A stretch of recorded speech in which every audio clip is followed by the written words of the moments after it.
Bienvenue dans le cœur du cœur. Bienvenue dans la peau, bienvenue dans le ventre.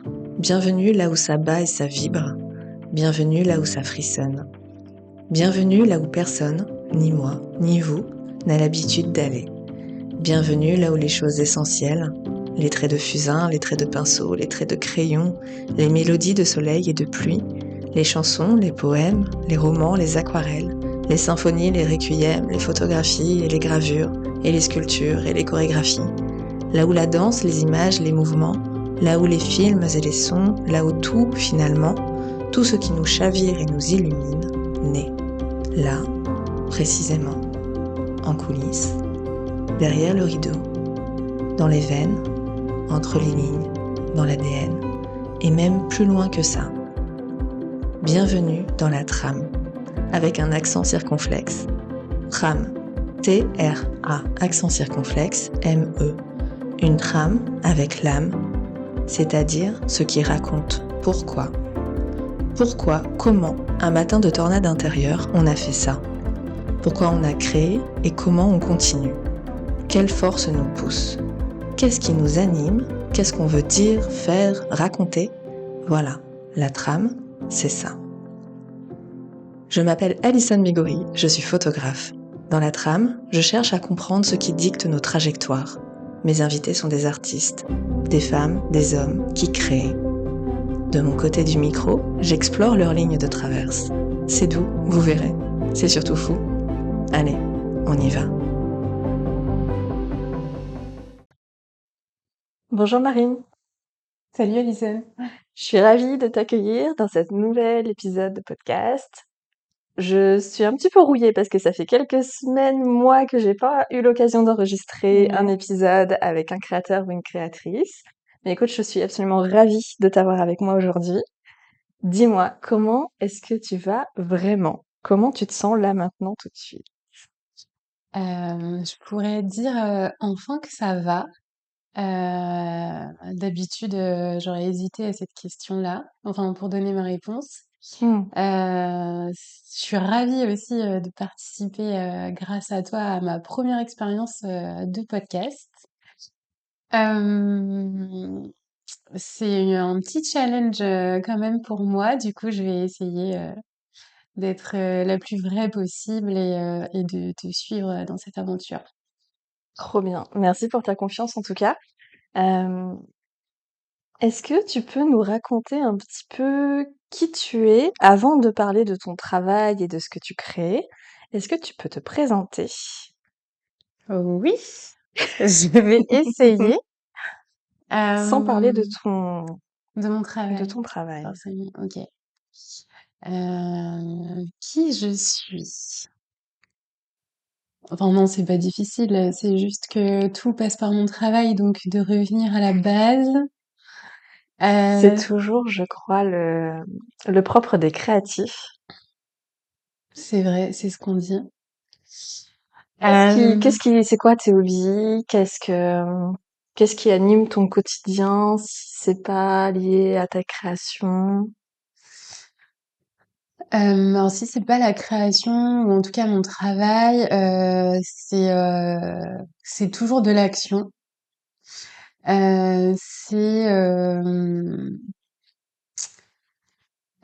C'est du mouvement, peu importe les moments de l'année, de la journée ou de la vie. Euh, c'est un petit peu être partout en même temps et l'être pleinement. Donc c'est beaucoup d'énergie. Mais je suis quelqu'un de très présente pour tous mes proches. Euh, Toujours à l'écoute, vouloir soit aider ou accompagner ou juste être là. Donc j'ai tendance à dire oui aussi tout le temps et plus penser vraiment à moi. Euh, c'est aussi des temps de pause, de silence. Donc c'est aller près de la mer, c'est aller me balader toute seule ou pas. C'est du sport, quand même un peu, depuis quelques mois en tout cas. C'est aussi, beaucoup de spontanéité et d'authenticité. Hem, Avant, c'était aussi, une sorte de réserve et de timidité qui a quand même beaucoup évolué. Donc je suis beaucoup plus souriante, beaucoup plus avenante, maintenant. C'est quoi d'autre? C'est beaucoup de sans filtre aussi, à mes dépens parfois. Mais disons que j'ai pas ma langue dans ma poche, donc les choses sont dites, Mm. heu, ça passe ou ça casse, alors ça dépend avec qui. Quand les gens me connaissent bien, c'est OK. Mm. Je peux aussi m'attirer les foudres par mon franc-parler, pardon. Heu, mais avec le temps et les années qui ont passé, je le revendique comme étant une qualité. Voilà, parce que je me rends compte que,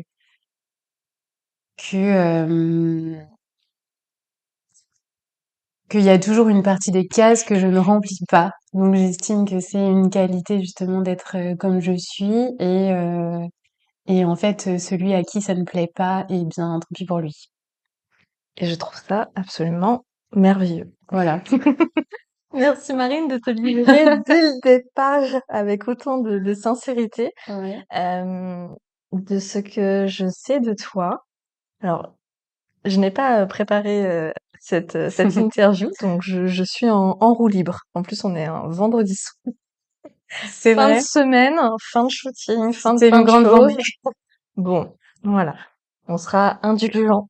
Euh, de ce que je sais de toi, Marine, tu brodes avec délicatesse des pièces qui me semblent ultra puissantes.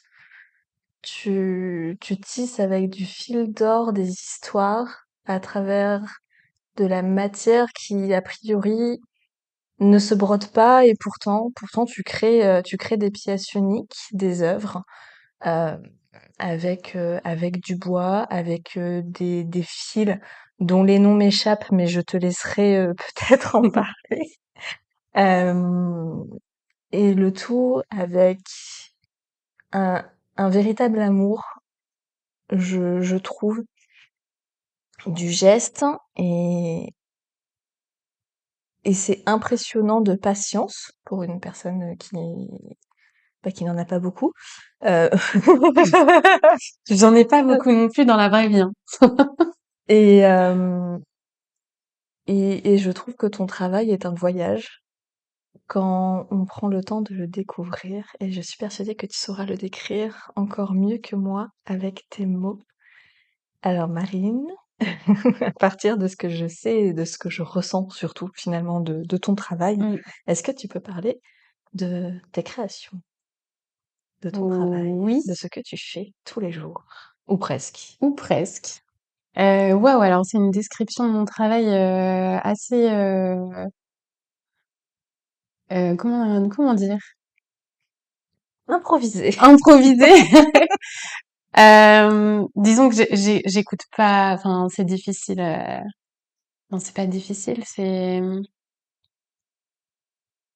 C'est pas commun d'écouter vraiment ce que mon travail peut procurer ou faire penser ou voilà. J'apprends avec le temps, mais c'est un c'est un petit combat que je mène de mois à mois. Mhm. Euh, c'est vrai que mon travail, il est aussi, de ce que j'en entends, en tout cas, peu commun. Ce qui est contradictoire, c'est que je le fais de façon hyper instinctive. Du coup, je me rends pas compte que c'est aussi fort pour les yeux des personnes qui le découvrent ou qui le regardent. Et comme depuis toute petite, j'ai toujours eu les mains et les yeux et le corps dans tout ce qui était travaux manuels, peinture, découpe, toujours à faire plein de choses, à observer aussi ma grand-mère crocheter, ma tante faire du point de croix, enfin, toujours à essayer des nouvelles choses. À l'école aussi, j'étais hyper appliquée en arts plastiques plus tard au collège, etc. Mmh. Et, euh, et la broderie parce que j'ai appris à broder le point de croix quand j'avais peut-être une dizaine d'années. Ouais, 9, 10 ans peut-être. OK. Voilà, c'était du point de croix basique, si on peut dire. Et avec le temps, mes études en arts appliqués et la découverte de l'orientation post-bac, etc., j'ai découvert que je pouvais me former aux techniques de broderie. Et du coup, je me suis lancée dans cette aventure en partant 4 ans me former aux techniques traditionnelles et je brode les fils, les fils métalliques d'une nouvelle façon, paraît-il, puisque je m'éloigne un petit peu des conventions. Alors, j'utilise toujours les techniques traditionnelles. C'est très important de les préserver et de les garder Et les transmettre. et les transmettre. Tout à fait. Euh, En revanche, je quitte le textile, puisqu'en broderie, on travaille une matière d'œuvre qui est tissée, donc un tissu, que ce soit un lin, un coton, une soie, un organza. Et s- un jour, euh, un jour, un joli hasard, c'était peut-être un des premiers jolis hasards de ma vie, j'ai découvert l'écorce de bouleau. En fait, je connaissais l'écorce depuis toujours comme tout le monde. Mmh. Et cette écorce-là, ben, en fait, je l'ai utilisée comme un tissu. J'ai pris mes aiguilles, j'ai traversé cette matière et je me suis rendu compte qu'elle pouvait être travaillée comme un tissu. Et c'était une façon de faire dialoguer et la tradition des techniques de broderie et mon intérêt et mon attirance pour les matières brutes. Euh, et, euh, et comment tout ce que j'affectionnais, je pouvais l'associer en fait. Et les fils de broderie me permettent ça. Mmh. C'est, je ne sais pas si c'est l'explication ou juste l'histoire, mon histoire qui veut Mmh. ça. En tout cas, mes fils de broderie, ouais, euh, construisent et expliquent un peu euh, ce que je veux faire de la broderie pour comment dire, peut-être la dépoussiérer, la donner à voir d'une nouvelle façon en tout cas. Quand tu as vu ce boulot, enfin cette écorce de boulot, qu'est-ce qui t'a traversé l'esprit? Est-ce que c'était juste: «Ah tiens, et si je brodais, du bois, qu'est-ce que ça donnerait? Est-ce que c'est possible?» Enfin, c'est tout ce cheminement, et qu'est-ce qui t'a donné envie justement de continuer cette piste-là? De la pousser plus loin? Euh, C'était plutôt la question de est-ce que je peux l'utiliser comme un tissu? Mmh. Donc en fait en la manipulant, l'écorce de bouleau elle est relativement souple en fait contrairement à un plaquage par exemple qui est très cassant, etc. L'écorce de bouleau est très souple et une fois séchée en fait elle s'effeuille très facilement. Donc j'obtiens vraiment une épaisseur même papier. Donc c'est en la manipulant et en jouant un peu avec elle que je me suis dit pourquoi pas essayer. Et pourquoi j'ai continué et pourquoi j'ai persévéré, c'est parce que ça s'est passé. Enfin, cette petite anecdote-là, c'était pendant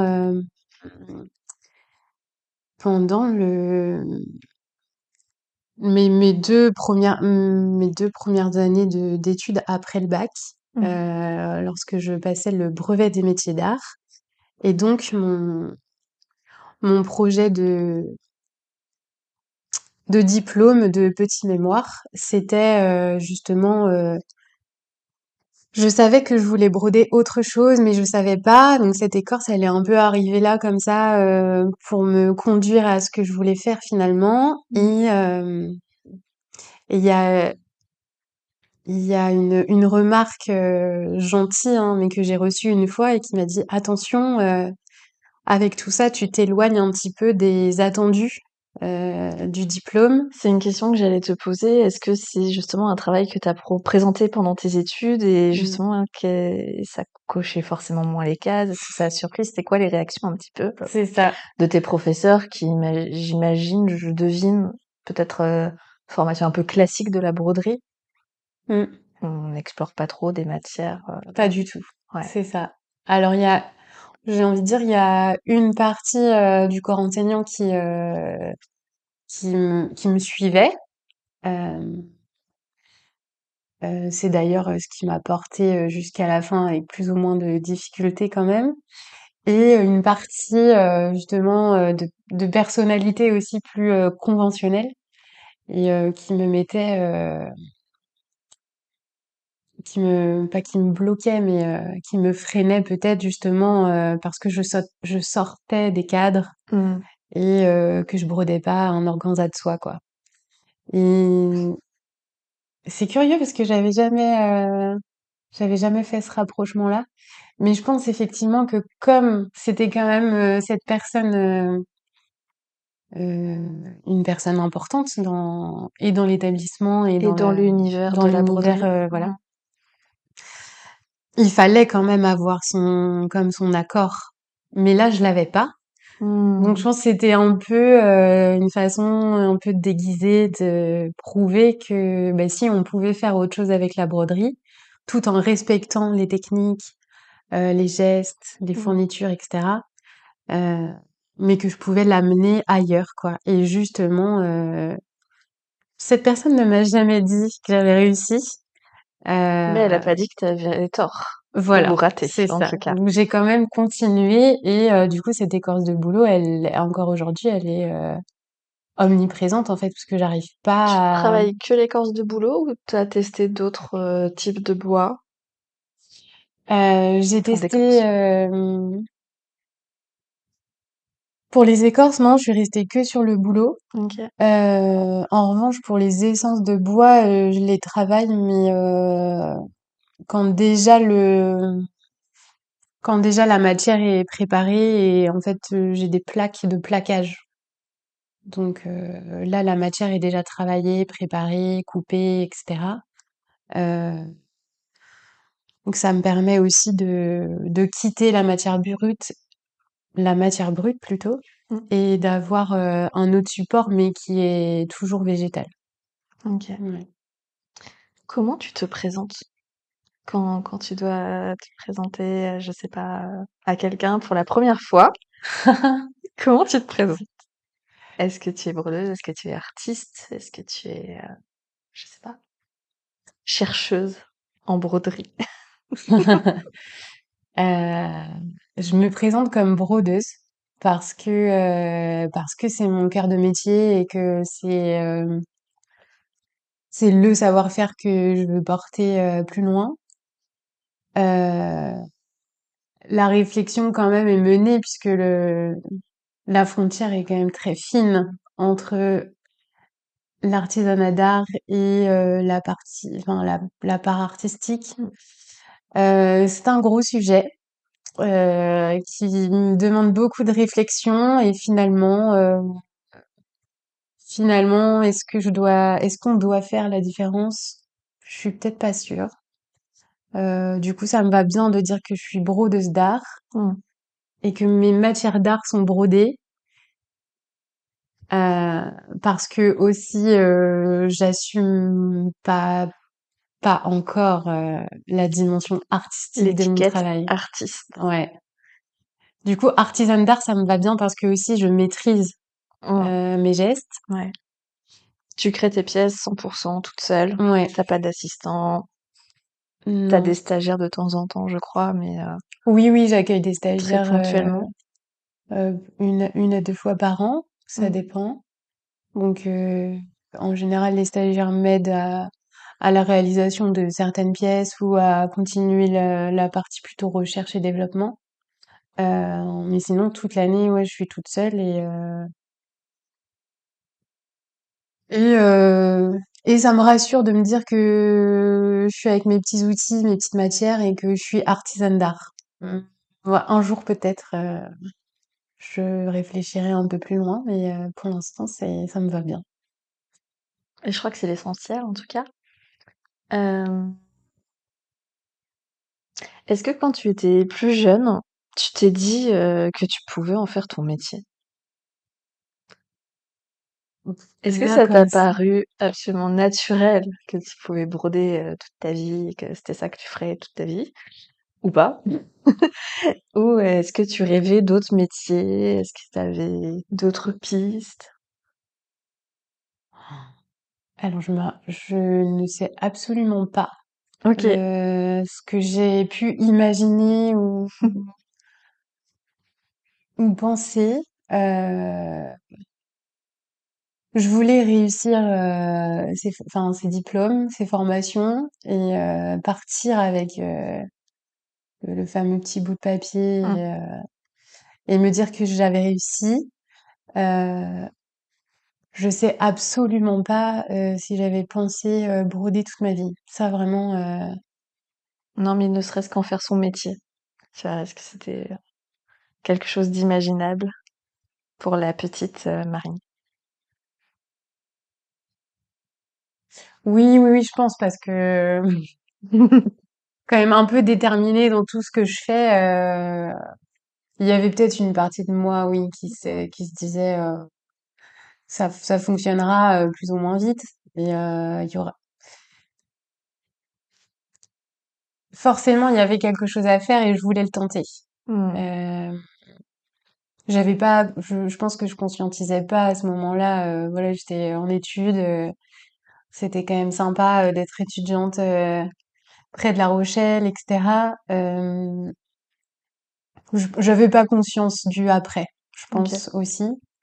Euh, du coup, je me suis jamais vraiment posé cette question, mais il y avait peut-être eu inconsciemment une partie de moi qui se disait oui, oui, on va essayer quoi, peut-être. Comment on devient brodeuse aujourd'hui? C'est quoi le parcours scolaire? C'est quoi les écoles que tu as fait? Est-ce qu'il y en a d'autres? Est-ce qu'il y en a beaucoup? Il y en a peu, il y en a peu sur le territoire et on peut se former à la broderie dans 3 établissements, en tout cas de l'éducation nationale. Ok. Maintenant, il est possible aussi de se former dans dans d'autres endroits que ces écoles-là. Donc c'est plutôt sur des cours du soir ou des formations. Qui sont certifiantes ou c'est plutôt... Oui, c'est toujours certifiant, Ok, ouais. d'accord. Donc ça peut être en tout premier lieu le CAP, Hmm. ou qui est réalisable en un an aussi maintenant. Donc là, c'est vraiment la partie technique pure. Ok. Euh, après ce CAP, on peut orienter les jeunes vers le brevet des métiers d'art. C'est aussi 2 ans, où là, la première année est plutôt basée sur la technique aussi, puisque du coup, il y a des élèves qui ont le CAP qui maîtrisent déjà, mais il y a d'autres entrants qui arrivent de d'autres d'autres formations.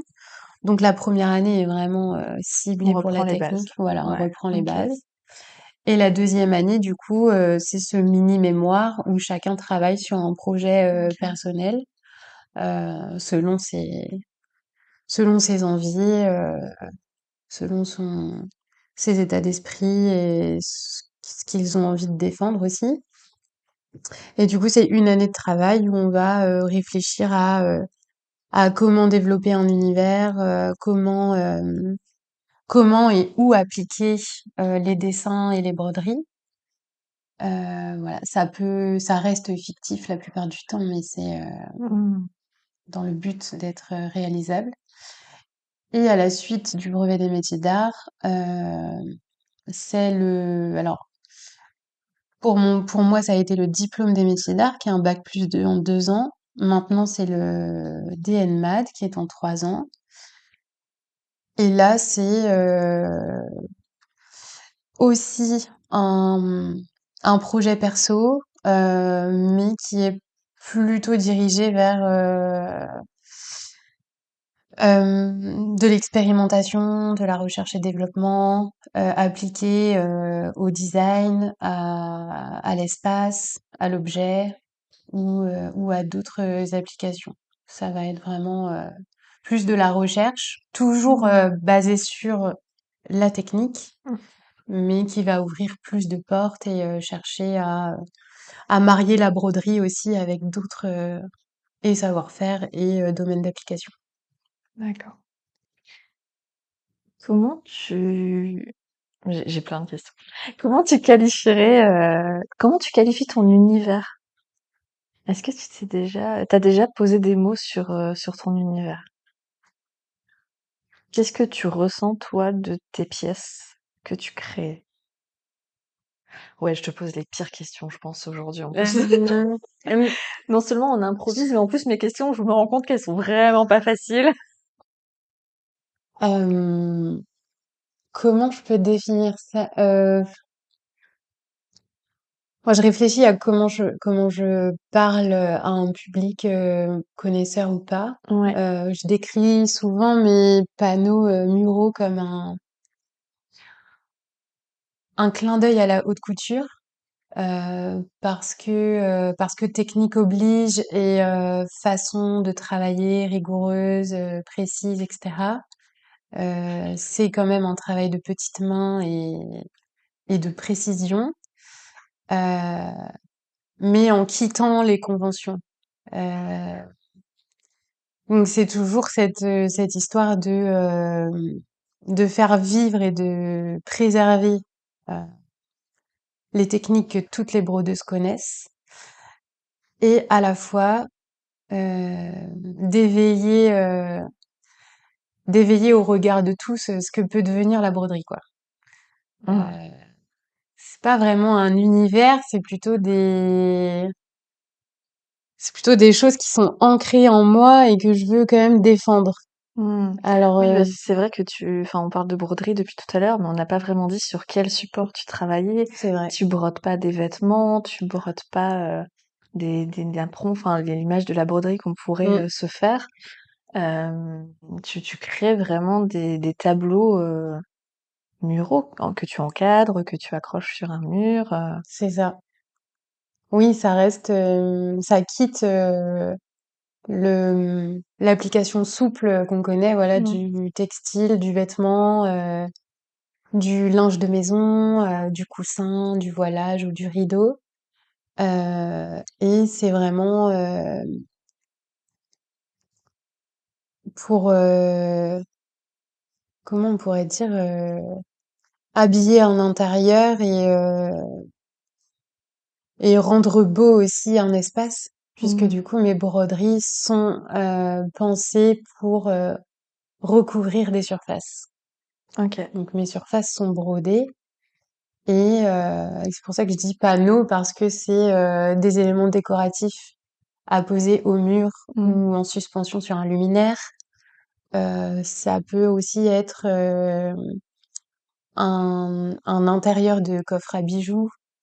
Ça peut être une devanture de mobilier. Mm. Euh, Ça peut être C'est quoi la plus grande pièce que tu as pu créer jusqu'à présent? la plus grande pièce. C'est mes 3 panneaux de pastilles en écorce de bouleau qui forment un triptyque en fait. Ouais. Et donc ce sont les pastilles d'écorce sont brodées une à une au fil et à l'aiguille. Et tu sais Et quantifier le nombre de le nombre pastilles qu'il y a sur un tableau? sur un tableau, je ne sais plus. Mais sur le triptyque, Sur le triptyque, il y en a 3219. d'accord. Ok. Sur chaque panneau, je sais plus. Je l'ai compté, mais je me rappelle plus. Et voilà, c'est 3219 pastilles qui sont découpées à l'emporte-pièce, Ok. qui sont pré-percées en général au centre à chaque fois, et ensuite brodées euh, avec un À la fil de main. maintien à la main, et où Ça, j'appose des petits des fournitures euh, métallique, puisqu'il y a des brins de Kenti qui sont brodés de temps en temps. Donc la Kenti, si tu dois expliquer très simplement ce que c'est. C'est vrai. La Kenti, c'est un fil métallique, du coup, qui est torsadé et qui forme un ressort très très très serré. Et donc ce ressort-là compose un tube. Ce petit tube, en général de plaqué or, il est coupé pour former des brins. Et ces brins de Kenti sont traversés par mon aiguille et mon fil, comme une perle en fait. Mmh. Et ça permet de venir les poser sur mes écorces et donc d'être brodé pour que tout crée un ensemble. Crée un ensemble.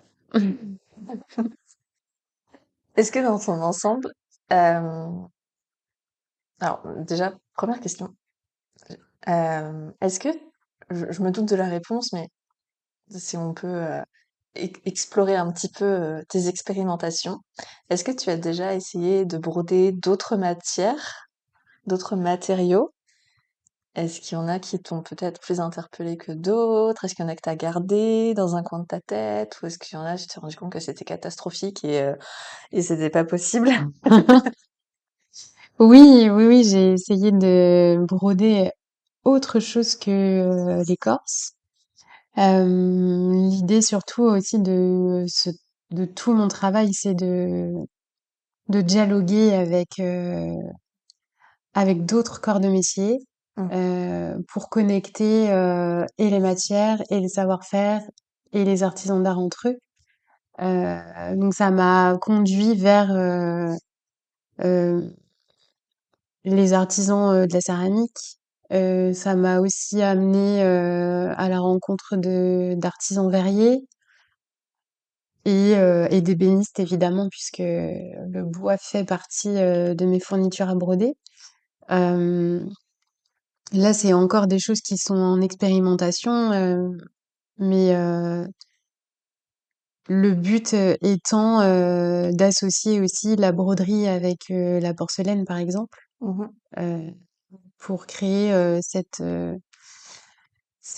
collection textile que j'imagine déjà qui commence à naître, où, où la porcelaine vient composer un motif, cette fois-ci sur du tissu, donc je reviens quand même aux conventions de la broderie, Mhm. et où la porcelaine et l'argile peuvent se marier avec un motif choisi, une application aussi. Donc là, ce sera plutôt des devantures de mobilier, Mm. des cloisons textiles, où la porcelaine et l'argile, une fois cuites, seront brodées comme une perle ou comme une, comme une autre chose Mm.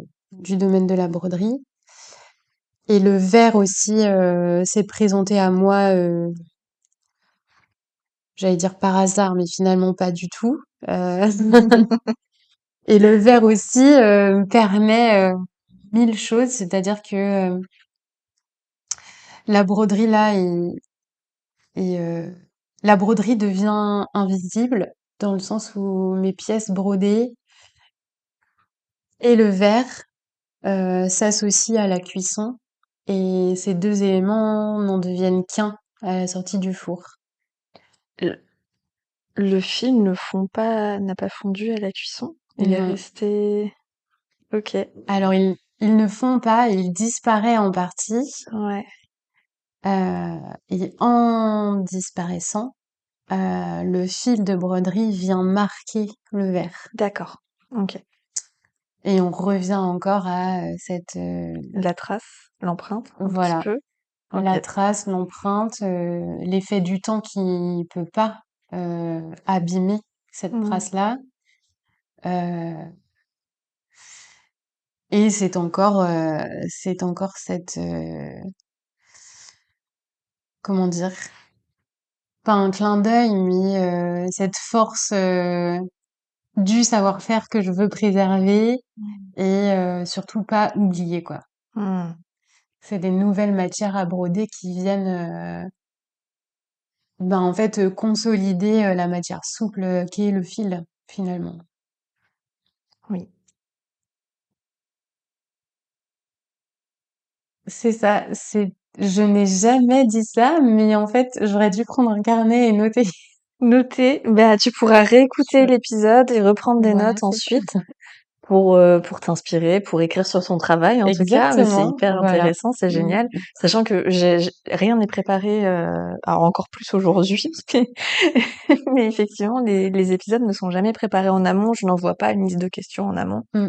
C'est vraiment, je rebondis sur ce qu'on me répond et on improvise. Et des fois il y a des blancs et des fois il y a des et des hésitations et on réfléchit et on cherche, mais c'est pas grave. Ça fait partie de Ça fait l'histoire, partie du ouais. truc. Hem, alors j'ai encore à peu près 1000 questions évidemment. J'essaie d'organiser mes pensées. Qu'est-ce que tu ressens quand tu brodes? Quand tu es en train de travailler? Dans ton atelier avec ta musique ou pas de musique? Musique ou pas de musique d'ailleurs? Toujours, Toujours de la musique. toujours la musique tous les jours de l'année. OK. Ouais, C'est non-stop. non-stop. OK. Oui, en tout cas quand je brode, Ouais. toujours la musique. Est-ce que la Hem, musique t'impose un rythme? Est-ce que ton geste suit la musique ou tu t'en extrais? C'est plutôt, alors j'aimerais bien que ça s'accorde à la musique comme ça alors ce serait un peu plus rapide. ça dépend ce que t'écoutes, oui. Bon, si on est sur du piano, j'ai le temps et je sais que ça sera bien fait. Par contre, si on est sur quelque chose de plus rythmé, non, je suis obligée d'entrecouper quand même et de prendre mon temps. Mmh. Hem, Quand je brode, en fait, mon cerveau se met en pause, Mmh. dans le sens où, c'est complètement méditatif. Mmh. Alors il peut, se mettre à pleuvoir, il peut y avoir un courant d'air, c'est pas que tout peut arriver, mais presque que tant que je suis à broder, en fait, le temps s'arrête. OK. Le temps s'arrête, ça peut durer des heures et de toute façon, il y a besoin de plusieurs heures pour le faire. Oui, quand tu te lances dans une pièce, si c'est une petite pièce, admettons, tu arrives à la terminer en une fois et tu sais, Oui. où tu veux aller. C'est quoi ton process à ce niveau-là? Est-ce que tu fais des croquis en amont? Est-ce que juste tu pars de la matière, tu regardes ce que t'as et t'as une forme, qui te vient à l'esprit? Comment tu processes un petit peu, C'est la matière qui va me m'amener à tel ou tel, point de broderie. OK.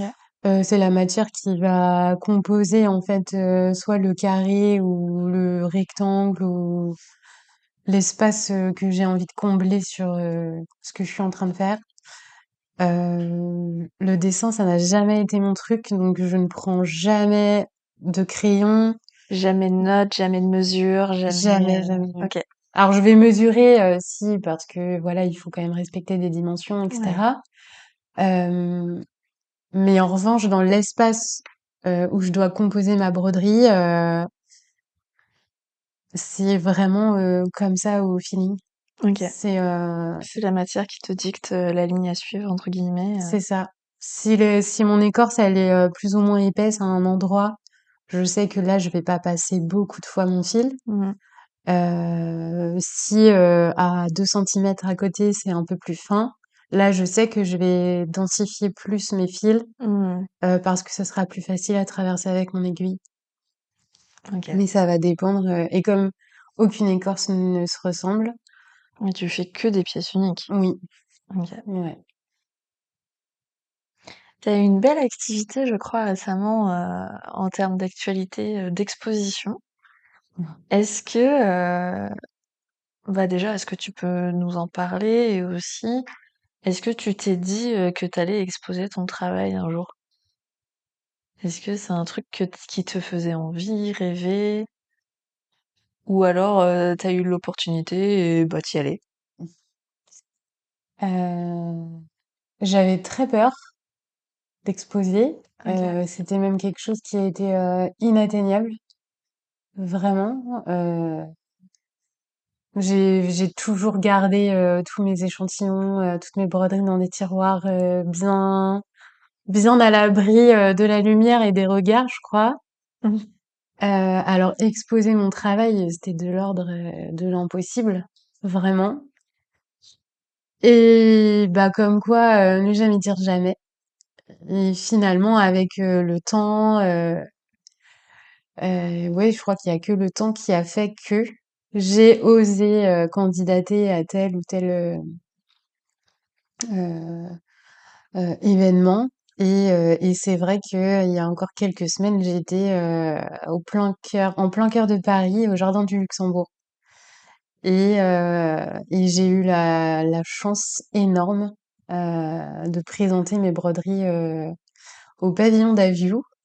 Rien que de le dire, je crois que je réalise pas encore ce que j'ai fait. Pour autant, mes broderies étaient au Jardin du Luxembourg, ouais, Et dans un écrin magnifique. comment ça s'est passé? C'était quoi les ressentis que tu as eus? Euh, Est-ce que tu as aimé l'expérience? C'était comme une parenthèse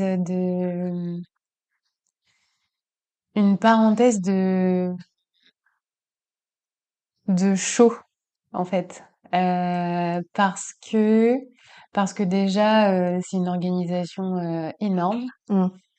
Euh, du coup ça donne chaud parce qu'il faut penser à tout, il faut aller jusqu'à là-bas, il faut décharger, etc.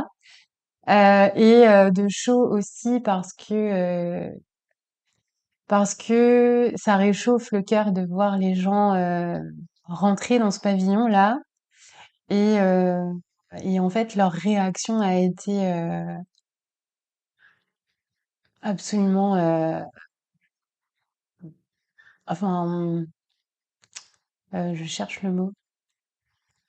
Il y a quelque chose de magique qui s'est passé en fait parce que certaines personnes se retournaient vers moi et n'avaient pas besoin de parler tellement ça leur a évoqué quelque chose de fort. Mmh.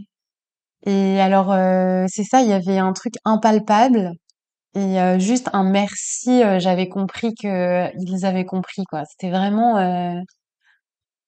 assez fou et jamais, au grand jamais, j'aurais parié sur le fait que le livre d'or que j'avais posé, il s'est rempli à vue d'œil, quoi. Trop bien. Et heu et c'est une jolie prise de conscience, Ouais. Ça t'a aidé à prendre confiance en toi et ouais, en ton travail? ouais, ouais, c'est assez puissant, ce qui s'est passé. Et ce qui a été aussi intéressant, c'est que j'ai apporté mon métier à broder avec moi. OK. Donc en fait, dans l'espace d'exposition, j'avais pensé et réservé un petit endroit où en fait j'avais apporté un petit bout de mon atelier avec moi. Mmh. Ça me permettait déjà de me rassurer parce que j'avais mon petit bazar avec moi, j'avais mon Mmh. métier et j'étais derrière mon métier. Mmh. J'étais pas C'était devant, ta petite, barrière de c'est protection, ça. C'était aussi hyper chouette pour les visiteurs parce que ah bah, ils pouvaient on comprendre adore comment. voir comment ça se Ouais, passe. c'est ça, Les coulisses, comment on exactement. fait, comment elle fait. Ouais. Donc le fait que je sois à broder aussi sur bah, toute la journée finalement, parce que c'était de 11 heures à 20 heures, OK. ça permettait voilà Tu y à tous les étais, passants en fait du jardin de s'arrêter, de monter et mmh, de regarder comment je travaillais. tu y étais tous les jours pendant Ouais, tous les l'exposition? jours. Ouais. OK. Et ça a validé, en fait, quelque chose que j'avais pas osé valider avant, je pense. Mmh. Mais tu as un petit peu parlé, tu l'as un petit peu abordé et moi, c'est vrai que c'est un sujet que j'adore aborder, à la fois dans mon travail et puis même, pour, déverrouiller des choses extraordinaires, en fait, quand on en prend Mm. conscience. C'est le rapport à la confiance en soi et à l'estime de soi. La fameuse. La fameuse. Est-ce que tu as envie de nous dire quelques mots sur la confiance en soi, sur ton parcours, sur des déclics que peut-être tu as pu avoir? Donc je pense que les retours que tu as eus pendant cette Ouais. exposition font partie des déclics, mais est-ce que tu as envie d'en... Exactement, oui, c'est les derniers, hein. C'est les derniers là en date, en tout cas. La confiance en soi, bah, en toute honnêteté, c'est quelque chose que je ne connaissais pas depuis enfant, à l'adolescence encore moins. Mmh. Même au début de l'âge adulte, comme il faut appeler ça, c'était quelque chose qui était pas du tout dans mon vocabulaire. Euh, et justement, le fait de défendre et mon métier et ce savoir-faire et ce que j'ai envie de faire aussi, euh, en fait, personne peut le faire à ma place, dans le sens où personne peut candidater à tel et tel événement pour moi, personne peut se mettre au métier à broder et travailler pendant des heures et des heures et des heures. Personne peut penser à appeler un tel qui va pouvoir m'aider pour ça, appeler une autre personne qui va m'aider sur un autre sujet. Et en fait, euh, inconsciemment toujours, euh, le fait de devoir se débrouiller dans ce monde un peu difficile de l'entrepreneuriat, en fait, ça t'apporte les armes pour cette foutue confiance en soi. Et petit à petit, je veux dire, ouais, d'année en année, elle se construit en fait. Et, euh, et les déclics, il y en a eu beaucoup. Euh, c'est pas forcément des déclics hyper sympas, donc je vais pas les nommer. En revanche, c'est des situations d'inconfort qui m'ont permis, en fait, je pense aujourd'hui, alors déjà de pouvoir en parler dans un podcast, de faire une séance photo et d'aller à Paris, quoi, au Jardin Ouais. du Luxembourg, toute seule avec mes broderies. Ah, c'est Bon, énorme ça. ouais, j'y C'est étais pas énorme. vraiment toute seule parce que j'étais bien accompagnée. Euh, mais ouais, c'est des inconforts en fait, je Mm, dirais, qui m'ont permis de gagner en assurance. mm. D'avoir confiance en moi, pas encore. Mais c'est un cheminement, ça c'est C'est un normal. cheminement. Ouais. On y travaille tout le temps, toujours. Bah ouais, ouais, c'est le sujet d'une vie. Ouais. Ouais. Donc des beaux déclics, inconfortables certes, euh, mais surtout une mise en mouvement et de l'action quoi. Parce qu'en fait, si un des déclics quand même, c'est d'avoir quitté un job alimentaire Ok. et de me dire, Ça t'a forcé à... c'est ça, J'ai pas le choix, quoi. ouais, J'ai pas le choix, on faut y y va. aller. Ouais. Ça, c'est C'est un ça des joue. plus gros défis aussi que je me suis posé finalement, Mm. euh, puisque job alimentaire va avec confort financier ou presque, sauf qu'en fait, ce confort-là, il vient grignoter tout le reste. Mm. Et en fait, c'est le reste qui est le plus Qui important, te nourrit. ouais, à mon sens. Mm. Donc, donc je préfère me nourrir ouais, de ce que j'aime vraiment faire, Mm. quitte à mettre de côté autre chose. Mais oui, je préfère me dire que aucune de mes journées vont se ressembler et que possiblement dans 2 semaines, je sais pas où je serai quoi. Enfin voilà, entre et Paris et la côte bretonne et La Rochelle ou Genève où j'ai eu la chance d'aller. Euh, c'est l'action et le mouvement et les rencontres que ça va engendrer qui vont me guider là où il faut que je sois en fait. Je vais Mm. pas forcément avoir envie d'être quelque part. Non, mais tu te sens en tout cas à ta place dans ce que tu fais. C'est ça. Oui. Après du temps, mais oui, Oh oui, bon, ça je peux le dire. c'est normal. C'est bien de pouvoir le dire. Est-ce que tu te félicites parfois? Est-ce que tu es fier de toi? Alors, pareil, c'est un grand mot. Être fière de moi. Je, je peux réussir un petit peu à y penser. Euh, je peux réussir à y penser parce que euh, les échanges que je peux avoir avec des proches ou des gens que je rencontre comme ça, etc. euh, je sens quand même dans leur façon et de me parler et de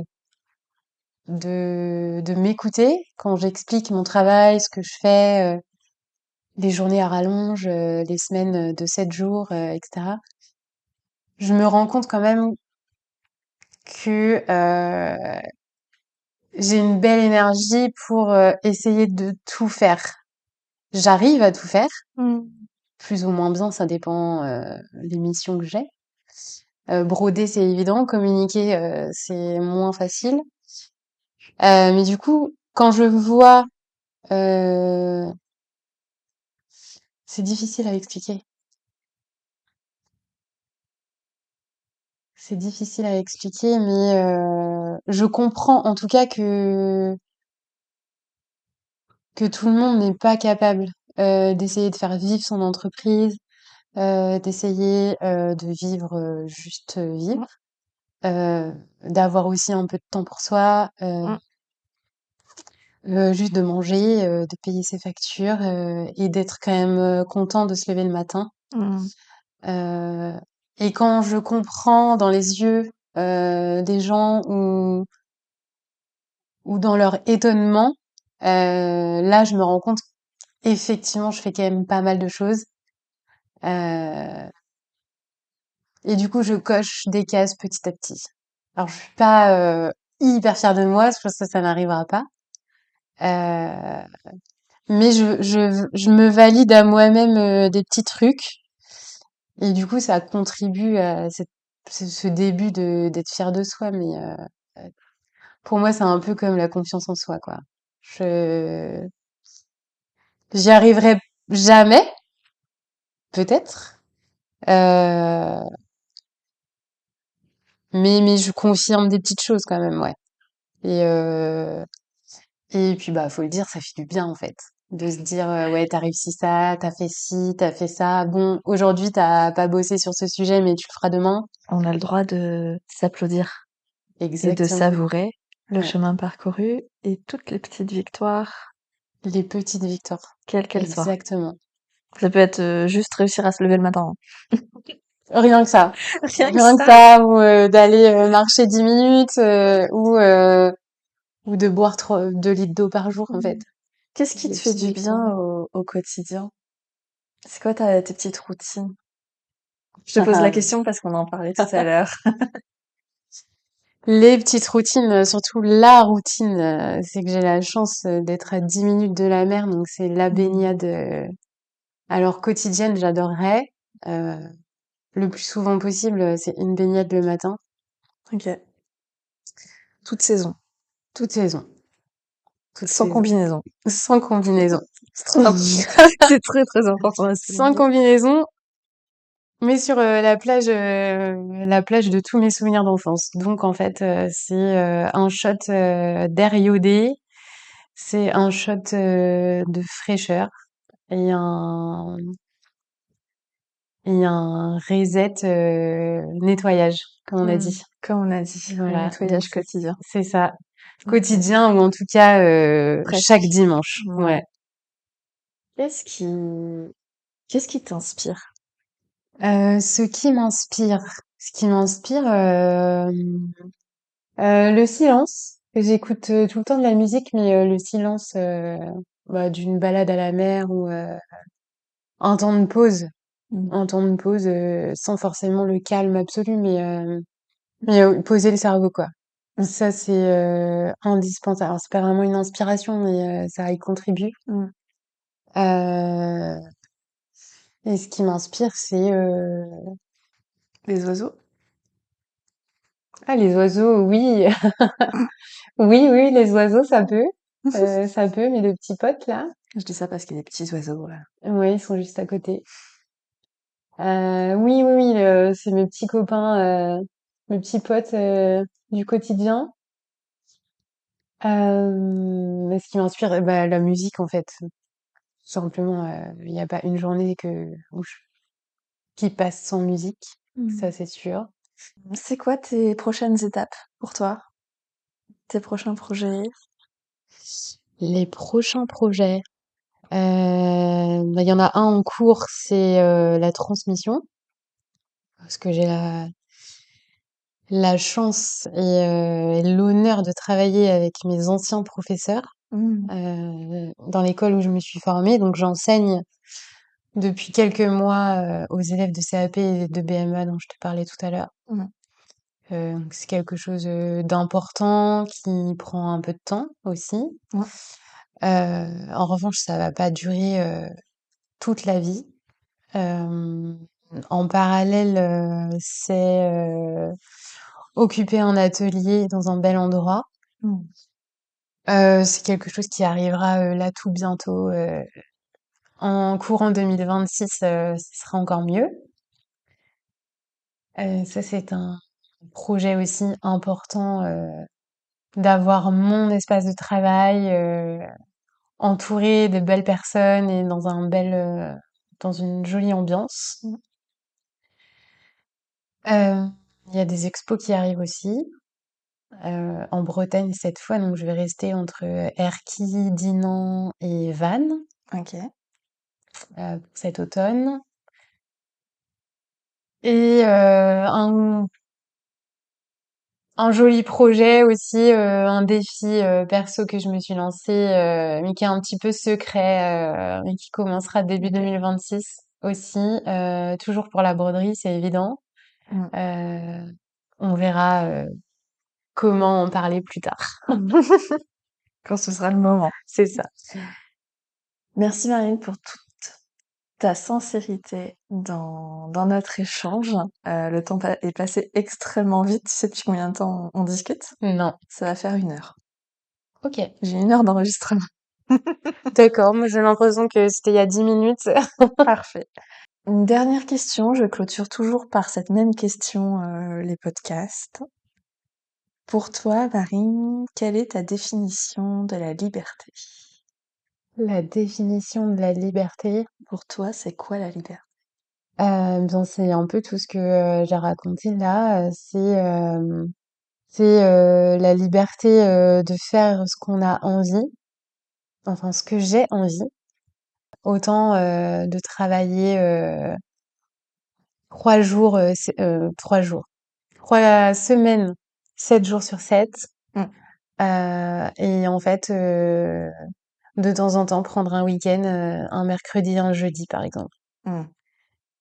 Et de se dire que ce luxe-là, tout le monde l'a pas. De pouvoir prendre une pause justement quand on a envie et surtout besoin. Besoin, ouais.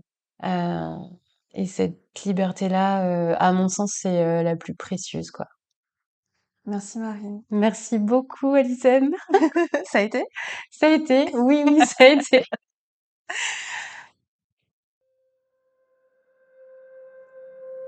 Je ne vous ai pas dit, mais il y a un mot que j'adore. C'est épanadiplose. Une épanadiplose, c'est une figure de style qui consiste à rebondir à la fin d'une phrase sur son début. Par exemple, je suis comme je suis. Ça, c'est Prévert. Grosso modo, donc, une épanadiplose, c'est regarder la boucle qui se boucle. Et c'est très joli. Sur le papier, j'ai remarqué que ça dessine l'infini. Alors, je ne sais pas vous, mais moi, il me semble que c'est précisément ça, la trame. C'est lorsque l'âme tresse nos trajectoires, c'est lorsque nos trajectoires tracent la ligne de notre âme. Ça se passe au cœur de nos cœurs, là où ça bat et ça vibre, là où ça frissonne, là où l'essentiel. L'essentiel.